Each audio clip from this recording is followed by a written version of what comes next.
Welcome to the show. Now to a very serious topic. Yeah, Jono. Alright, so this week, a man was found guilty of dangerous driving occasioning death for an incident that happened last year on the 29th of August in Kalgoorlie in Western Australia. So a 14-year-old Aboriginal boy was riding a stolen motorcycle in an area of Kalgoorlie that's like a reserve area or something. It's like a dirt track. A man whose motorcycle had been stolen had gone to the police, and the police had told him these motorcycles tend to turn up in this particular reserve. So he'd gone to this reserve, turned off his engine, wound down his windows, and he was listening for the sound of a motorcycle. This is like a 70cc motorcycle, so it's a very small, like, kind of dirt bike. The man was in a Nissan Navara, which is a big 2-ton ute. He's heard a motorcycle he's driven, found the kid, found him, Elijah Doughty, riding along the road, and he's ended up running over him, killing him instantly. He's fractured his spine just below his neck. And so the man was arrested. It's some 55-year-old man. He was arrested. He was charged with manslaughter. He originally pled guilty to the driving dangerously, driving recklessly crime. But the prosecutors wanted to get him on manslaughter. Originally, when the people found out he was only getting charged with manslaughter, there was a riot because people were upset that it wasn't murder. And this week, he's not even been found guilty of manslaughter. He got found guilty of just reckless driving occasioning death. Because the thing is, we have nothing to go on except for his story, yeah, right? So he was the only one there. There's CCTV footage apparently that shows like how fast the car was going on the bike, but I don't think it shows like what actually happened. Because he says he was driving and then he pulled wildly in front of him. Swerved. Yeah. So, this is like ridiculously sad. And we'll kind of go into that later as to like the history behind all of these like deaths of Aboriginal people, which have resulted in no one actually getting like justly punished for it. But in this case, the defense argument. Well, okay, so the prosecutor's argument was like, no, it was like you were going to get like there's been like before this happened. I guess there was a lot of petty crime going on. This motorbike costs like $500. Kids have been stealing motorbikes in the area and like riding them around. They're little motorbikes for kids. And so there was like these Facebook groups that had popped up with people saying like ridiculously awful things about like get these little oxygen thieves and sort of telling people to run them off the road. Even after this happened, there was like posts saying like, "Oh, it's about time someone did something," stuff like that. I didn't know about that part. Yeah, that was a part of the whole story, was that there was these Facebook groups that showed, like, I guess people were really frustrated because there's people breaking into their houses, there's people stealing stuff. It's not a justification for killing someone. But so this guy's driving in a Nissan Navara after a kid who's in this like 70cc bike. The top speed of that bike is 50 k's an hour. Jeez. The Nissan Navara obviously can go up to whatever because it's massive. He chased down the kid like 20 k's an hour faster than the kid was riding. I guess he's in the defense's argument was that he was trying to run him to make him fall off the bike. He was basically trying to be on his like right hand side, I guess, and force the kid into the bush where he would fall off. Apparently that's okay. Like, apparently according to the defense, it was not unlawful for him to be chasing after the kid because he thought he had his bike. But I honestly don't see how he could be behind someone who's in a tiny bike like that on the road and that close to it. Like, there's no way. There's like, if you were in that situation, you're on a tiny bike, you have no power, and there's massive utes behind you, right up on you. What can you do safely? Like, you can't slow down. This thing's going to run over you. You can't get any faster because you have no power. Yeah. You can't swerve into the bush. Yeah, you can't run into a tree. So, like, it's like saying, I didn't want to kill him, but I gave him no options. There was no, like, safe way to do what he was doing. And the fact that he knew that he was intending on doing that, I feel like it can't... Like, dangerous driving occasioning death is what happens when someone's, like, on their phone and they have an accident. Yeah. And it kills someone. This guy was intentionally driving behind this kid. Yeah. And it caused his death. Chasing him. Yeah, chasing him. I don't see how it can be dangerous driving. Even if they're arguing that he didn't intend to kill him or he was intending to push him off the road, like surely that can't be legal either. Yeah. That's like saying, oh, I just shot the guy because I wanted him to fall over. Yeah, Like, I was just aiming for his legs, but he died. You're doing something that would clearly cause someone to be seriously injured or killed. Yeah. You can't just say, oh, but I didn't intend it.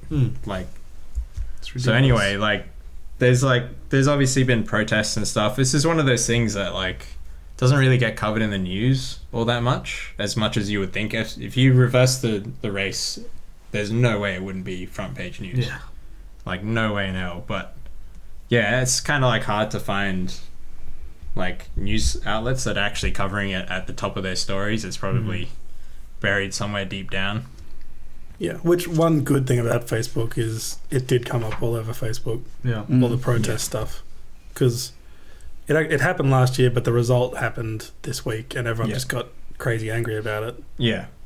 Apparently the judge who made the decision... Okay, so the jury was all white, for one. Jeez. The judge, when he made the decision, took into account the fact that he was... he described himself as a zero hero, so he didn't have any points taken off on his license. So he's like been a good driver. He doesn't have a criminal history.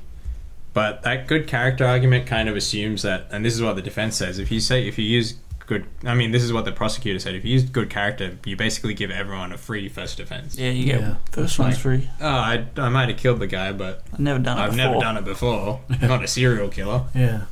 So that was a part of it. Ridiculous. There's and he used the fact that apparently the guy's family, like, he's had to move like interstate, and his family house got burnt down. Wow. After it happened, because Kalgoorlie's not that big a place, so I'm guessing everyone probably knows who it was. Yeah. Oh, the guy who was on trial. Yes. His house got the burnt 55-year-old man. So this is like the motorbike that got stolen is the one he bought for his kids, $500. Yep. But that's not relevant. The fact that his house, anything that happened afterwards is not relevant because the kid who died didn't do it. That's right. Yeah. There's no like, it doesn't excuse you. Yeah. Or absolutely. anyone. And obviously, like, the police in this case have like, someone's dropped the ball because it shouldn't have gotten to this point where these Facebook groups where people are saying, let's do something ourselves. It's like vigilante. Yeah, like there's something should have happened before, but there's no justification for killing a kid. There's no justification for doing what that guy did. Part of the defense's argument was that he clearly didn't intend to run over the bike because he wanted to get the bike back. And I guess that's probably what swayed the jury. But this guy was like emotional and angry. Yep. And the way he was driving, I just don't see how there was any way out for that kid other than under his car.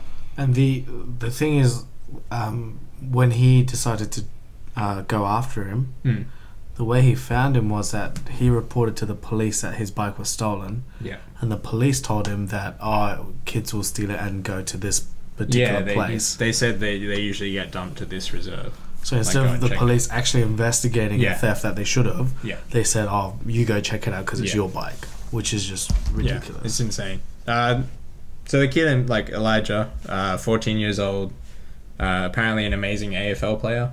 His team had made it into the semi-finals like that weekend. Wow. And I think he was out celebrating when that happened. Jeez. There's no way to know if like he knew the bike was stolen. Like he could have just got off his friends. But the fact that he's like had a troubled life and a hard life, and obviously he has committed crimes. He was like they were talking about the school, like there's 150 suspensions this year. Like 3 teachers attacked. It's not an easy place. There's no way you can excuse, like, say, oh, they're like perfect angels, but that's not a justification for what happened and for the sentence to the guy who did it. Yeah, for sure. There's definitely, you can't look at it and say that's just. Yeah. And I guess like what makes it even worse, and we'll go through this now, because I didn't know a lot of the stories in the past. Like, we know the stories in America that have led to the Black Lives Matter movement with all these like African Americans getting shot, but like this is actually really common in Australia. Yeah. Where Aboriginal people will be killed either by police or by someone else, and no one will get in trouble for it. Yeah. No one will investigate it. No one will be bothered. They basically, like, Aboriginal people get treated like they're an inconvenience. And you don't hear about it. Yeah, no. Everyone will say, every politician, the police will do and say whatever they need to make the thing go away. And as soon as it goes away, as soon as it's not a big deal anymore, they won't do anything. Right. Chen, you want to tell us about Eddie Murray? So Eddie Murray is... wait, before you start, fair warning, these stories are really heavy. Yeah. Like, they're about... And also, warning again, we're using the names of passed away Aboriginal and Torres Strait Islander people. But, like, I almost couldn't make it through this article because what the article is a historical kind of documentation of all the times where Aboriginals have been killed or... Like, and it's usually involving police, right? Yep. Most of them are. It's definitely not all of them as well. It's just a few of along this. But this is what makes the feeling around this. It's just another one. Yeah, that's many. right. So we're just going to go through a few of the stories. Yeah. All right. So Eddie Murray. This story happens in 1981. So it's a little while back in June 12th. So Eddie Murray is 21 years old. He was a Aboriginal football player. So basically, he was out that night and stopped by like a hotel in New South Wales, and people were sort of assuming to ask to go to the bathroom or something of the sort to enter. But back in those times, a lot of Aboriginal people weren't allowed to enter certain premises. So this was obviously one of those places. So there were people in there telling him that he can't come in. So what happened was he kept asking if he could come in and kept persisting because people were assuming because he needed to go to the bathroom. So basically the cops were called. The cops came out, they arrested him. The reason for the arrest was that he refused to quit. So they arrested him under the Intoxicated Persons Act, saying that he was drunk, and basically took him to jail. So 90 minutes after that, an hour and a half after that, he was found hanging from a strip of blanket in his cell. And he was dead. So they sort of, at the time, they sort of just passed it on as that's what happened. He wanted to get into a hotel, he couldn't. He got arrested and then he killed himself. And none of this was found in the autopsy at the time, but later on, when there was an investigation launched into what had happened, they discovered that his sternum was broken. And the analyst said that it's something that could have only happened by getting hit at least once or multiple times in his chest. And the thing is, with his sternum broken, he wouldn't have been physically able to hang himself, to make a noose and do all of that stuff. So and the thing is, there's still no resolution for this case. It's still just passed as that's just what happened, even though the facts are out there. The coroner had actually established that the police had lied about it as well. Yeah, that's right, yeah. And despite the fact that they knew the police had lied, there was no punishment. Yeah, nothing at all. So the two police officers who were involved, nothing has happened to them, and still there's no further investigations into the events at all. His parents kept pushing for it as well, and I think one of the common themes in this is that like a politician will say, okay, let's have a meeting, let's discuss this, let's see what we can do. Yeah. And they'll never hear from that politician. Yeah. So it's still in the 80s. This is just a boy, John Pat, was a young boy, and it's unreported why, but he was set upon outside of the Roebourne Hotel and beaten by 4 off-duty police officers. So then, after they assaulted him, for whatever reason, 6 witnesses testified that the off-duty police officers were the aggressors in the altercation. But so he was then arrested and taken back to the police watch house. Mm-hmm. And then, but the officers who were involved in the fight after beating him, they went back to the hotel and finished their drinks at the bar and had dinner at the restaurant. And all the while, this guy, 16-year-old kid, John Pat, was lying in a cell in the watch house, like with crazy head trauma and crazy injuries of that sort, and nobody checked on him, which is like that's the standard, that's the regulation. You check on your inmates regularly, but they not only did they not check on him, but they falsified the entries in this occurrence book, which regulates the checks on the prisoners. So, and then witnesses said that the police officers were the aggressors in the brawl, and the 5 were charged with manslaughter, but acquitted again by an all-white jury. Mm-hmm. And then the Western Australian Police, they demanded for compensation for legal expenses, and that is all. John Pat died in his cell while no one was watching after being beaten by the police, and nobody said anything, or nothing happened to anyone who killed him. Yeah. This is another one it's about 1, 2, 3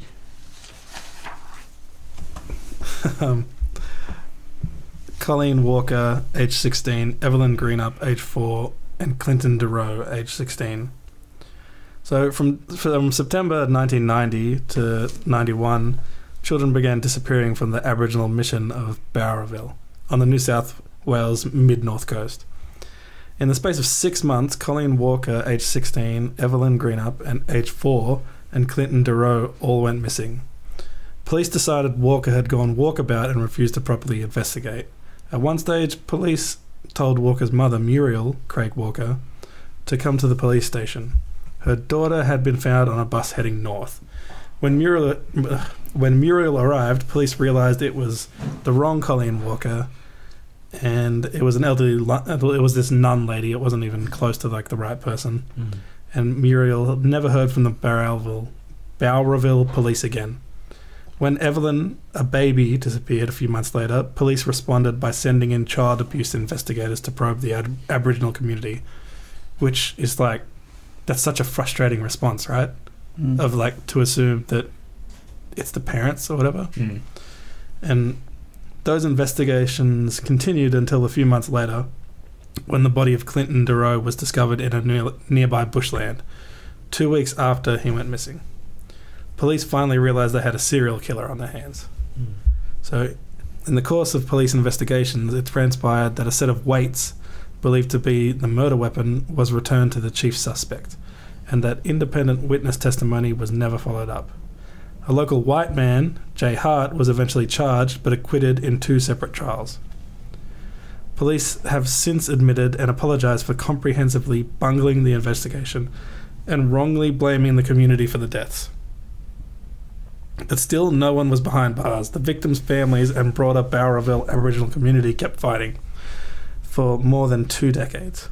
In 2011, after yet another failed attempt to force the government to act, the New South Wales Deputy Premier Andrew Stoner gave the families a commitment he would contact them with details of their fresh appeal. They never heard from him. Finally, thanks to extraordinary investigations that spanned more than a decade, led by New South Wales Police Detective Gary Jubelin, the government was forced to act in the face of a compelling new evidence. Hart had been recharged with the murders, and the trial is awaiting an outcome of an appeal. No police were ever sanctioned over the failed investigation. So this article is just going through the history of our failure. So the last one we'll go through, but there's other ones. But yeah, that was the justice system basically not caring because it was Indigenous people. When there was a serial killer. Their first response was to investigate the family. Assuming of they the did missing it. kid.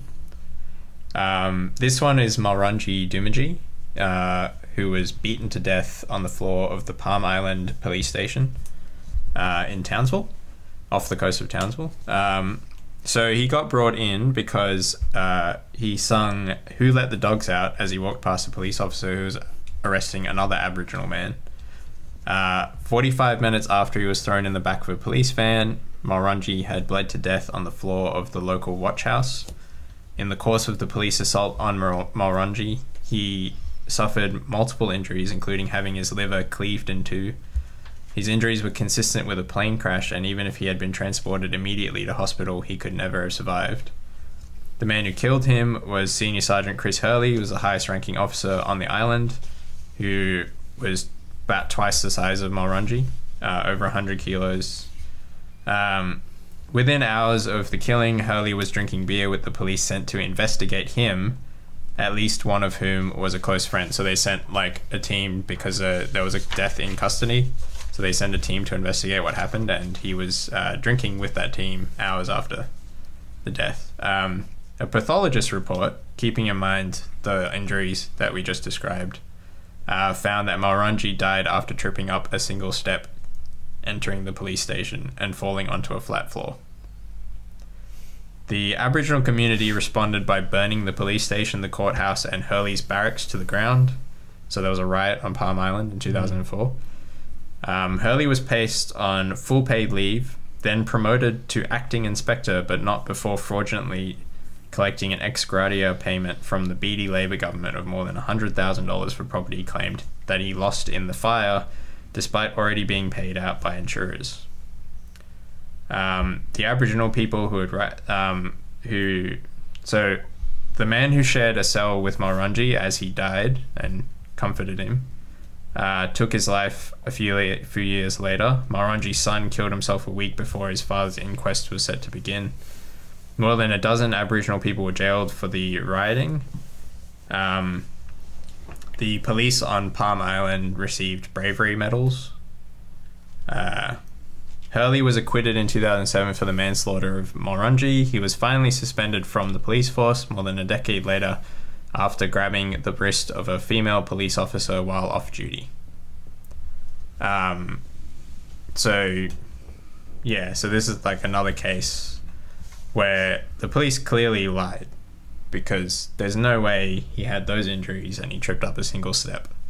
They beat him to death and they got away with it. No one got in trouble for it. But the Aboriginal people who rioted got in trouble for it. And the police, some of whom helped beat Mulrunji to death, got bravery medals for the way they dealt with the Aboriginal riot. I honestly don't know what else they could have done. Because if that happened to someone in my community, I'd want to riot. Yeah. Like who? And yet they're attacking the people who killed one of their own people. Yeah. And those guys get bravery medals. It's like their justice system is literally just protecting the status quo, I guess. Yeah. Like, there's a lot of problems here in that clearly Australia has a problem with its relationship between Aboriginal people and the police. There's also there's a racist level to it, but there's also, it seems like everyone's trying their hardest to ignore it. Yeah. Because it's super depressing. I barely got halfway through it before I had to pause and come back to it. Yeah. Because it's these stories freaking suck. Yeah. Yeah. That was only like half the ones on this list, which we're reading from the New Matilda, which were compiled by Chris Graham.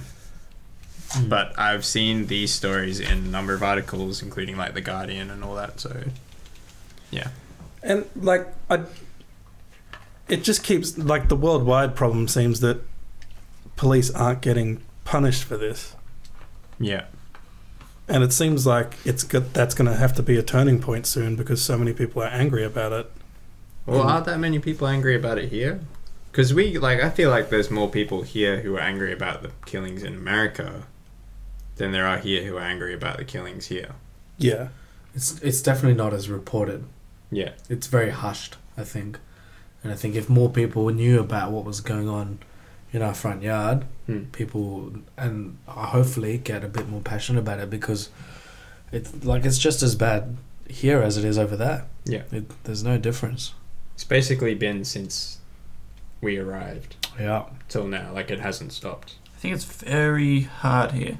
In America, they have a large African American population. Here, we have a very small Indigenous population. Yeah, it's 2%, 2 Yeah. point something percent. So if they try and stand up for themselves, then they get pushed down, and white officers get medals. Mm. So, like, And we're gonna have to stand up for yeah, them and as most of the well, population which- doesn't want the white guilt, so they just ignore it Yeah. because confronting it Yeah, like does make you. I kind of understand that when it comes to something that happened 200 years ago.